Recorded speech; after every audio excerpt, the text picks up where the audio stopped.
లోనే ఇక్కడ మీడియా మందిరం ఉంటుంది. మేము స్వేచ్ఛనిస్తాము. మీరు దాన్ని దుర్వినియోగం చేయకుండా అందరూ సహకరించాల్సిందిగా ఈ కార్యక్రమాన్ని ప్రజల దగ్గరికి తీసుకెళ్లాల్సిందిగా మాకు తెలుసు. ఢిల్లీలో కూడా నిన్న మీడియా మిత్రులు కలిసి వినతి పత్రం ఇచ్చారు. మీ సమస్యలు కూడా చాలా ఉన్నాయి, చాలా కాలం నుంచి పేరుకపోయినాయి. తొందరలోనే వాటన్నిటి మీద కూడా దృష్టి పెడతాము. ఎవరూ ఆందోళన చెందాల్సిన పని లేదు. ఈ ప్రభుత్వం మీది మీకోసం పనిచేస్తుంది, ప్రజల కోసం పనిచేస్తుంది. ప్రజలకు పనిచేసే విధంగా మీరు మాకు సహకరించాల్సిందిగా కోరుకుంటున్నాను. అదేవిధంగా నిన్నో మన్నో ప్రజావాణి కార్యక్రమానికి కాడబిడ్డ వచ్చింది.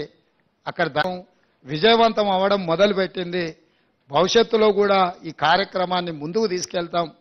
ప్రారంభంలో చిన్న చిన్న అంశాలు ఏమన్నా ఉన్నా మీడియా మిత్రులందరూ కూడా ఇది మీ బాధ్యతగా భావించి దాన్ని బాగా ముందుకు తీసుకెళ్లడానికి సహకరించాల్సిందిగా కోరుకుంటూ ఇంకా 99,999 కోట్ల రూపాయలు కేటీఆర్ దగ్గర ఉన్నాయి. 1,00,000 కోట్ల సంపాదనలో 1,00,000 పోయినా మిగతాది ఉంది కాబట్టి మిగతాయి కూడా పంచాల్సిన పరిస్థితి, పంచిపించాల్సిన గత్యంతరం లేని పరిస్థితి వాళ్లకు కల్పిస్తాం. తప్పకుండా పంచక తప్పదు.